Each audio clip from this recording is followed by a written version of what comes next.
Inaalam pa ng Philippine Air Force Investigating Team ang dahilan ng pagbagsak ng isang TP Warrior No. 716 turboprop SF-260 single-engine plane ng hukbong panghimpapawid ng Pilipinas. Ayon sa opisyal na tagapagsalita ng Philippine Air Force, Colonel Miguel Ernesto Ocol, tinanggap nila ang report na bumagsak ang SF-260 single plane ng dakong alas 7:30 ng umaga sa may isla ng Lamongha sa karagatang bahagi ng Maribeles, Bataan. Ang nasabing aeroplano ay may sakay ng 2 piloto na kasalukuyang pinaghahanap na hindi muna ibinunyag ang mga pangalan. Ang ating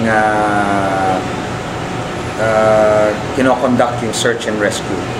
Ang aircraft nag-take off ng 6:52 sa Sangley Point, Cavite sa Danilo Atienza Air Base.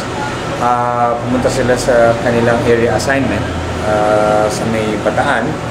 And by 7:30, overdue na po yung aircraft natin, kaya inalerto na natin ating mga rescue operatives, 505th Search and Rescue Group. And with the direction of headquarters to our leadership, Commanding General, we started our search and rescue operations thereabout. No? Right now, it's still ongoing.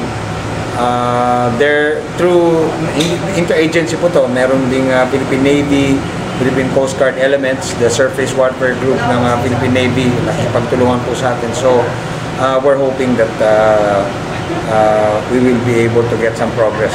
So far, yun pa lang po ang masasabi natin. Ano po eksaktong lugar ang pinagbagsakan? They're saying initial reports came, may mga debris na nakita sa vicinity ng Lamongha Island, that's in the vicinity of Maribeles, Bataan. Lamongha Island? Lamongha Island.